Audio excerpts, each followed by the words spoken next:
भावांनो काच लोड केले गाडीमध्ये आणि हा रस्ता बघा कसा आहे. या रस्त्यामध्ये समजा कधी गाडी मी 10च्या वरती बी पळवली तर गाडी पूर्ण कामातून चालल्या जाईल आणि काचाचं जो आहे ना फक्त चुरा समोरच्या पार्टीला मिळेल. काचा तर लांबच गोष्ट आहे, फक्त चुरा मिळणार. बघून घ्या तुम्ही रस्ता, काय रस्त्याचे हाल आहे काय नाही. वातावरण तर मस्त आहे पावसामुळं, पण रस्ता जो आहे ना एकदम भंगार झालाय. कर्नाटकवाल्यांनो बघा रस्ता किती भंगार आहे, काहीतरी सुधारणा करायच्या मध्ये. तर मित्रांनो मला वाटलं होतं 10-15 किलोमीटर जो रस्ता मिळेल तसा भंगार, पण मला 2 किलोमीटरच्या अंतरावरती मस्त चांगला रस्ता भेटलाय. ठीक आहे 4-5 किलोमीटर लांबून जावं लागतंय, पण रस्ता एकदम टापूटाप भेटला. म्हणजे एकदम खुशी झाली आहे मला, कारण की त्या रस्त्यानं कुठे मी 10च्या स्पीडने जाणार, ह्या रोडला कुठे मी 60-70च्या स्पीडने जाणार.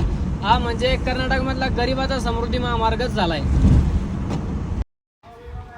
हा रोड देखील एकदम मस्तपैकी दिसतोय. त्याचा व्ह्यू बघायचा म्हटलं ना तर थोडासा वेळ काढून याचा व्ह्यू पूर्ण बघावा लागेल.